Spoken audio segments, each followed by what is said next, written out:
So backdrafting is one of those things that can be potentially lethal. It deals with carbon monoxide. And so your gas water heater, as it exhausts these fumes, they should be rising out of the top of the unit. And depending on how it's routed, it could go out through a chimney, out through the roof, maybe outside of the house. What we're going to show you today is how we test to make sure this is working. And then talk about some ways that it could be addressed if it's not working. These are just some photos of some failed installs and reasons why it could be backdrafting. So let's talk about how we test next and show you how we do that.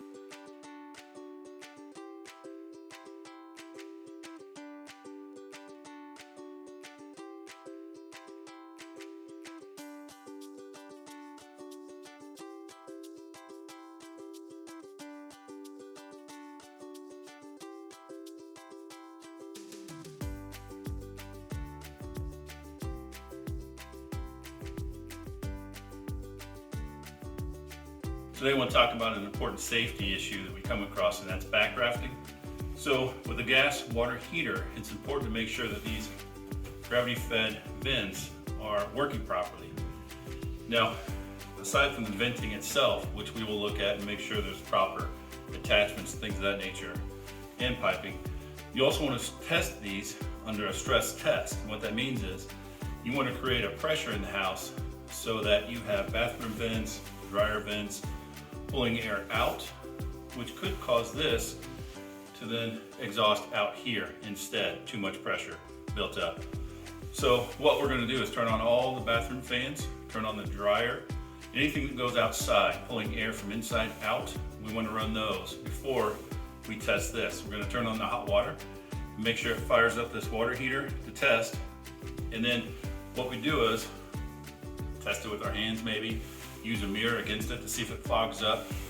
Or better yet, I have a big lighter that we'll use for flame test. We put the flame against this, and if the flame blows out, then we know that the exhaust is coming out at the bottom rather than out through the top. If the flames try to go in, that means it's doing its job and the air is being pulled out. So let's check it out.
So one of the main reasons you could have issues with backdrafting is ventilation or combustion air intake.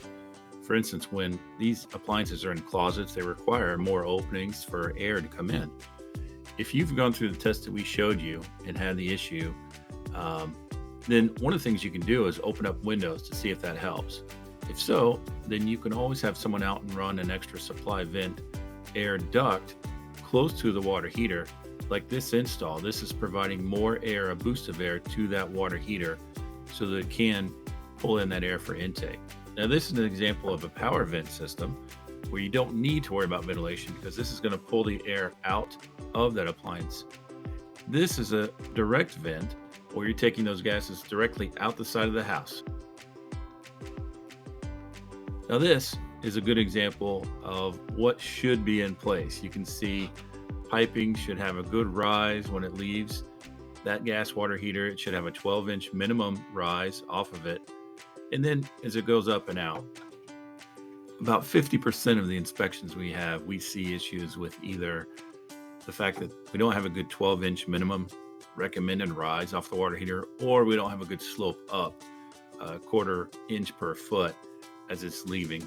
There are some other things that we'll call out, but hopefully this video was helpful in understanding the dangers of your gas water heater and why to make sure you have it tested and looked at ever so often. Make sure you're not getting those carbon monoxide gases into the house.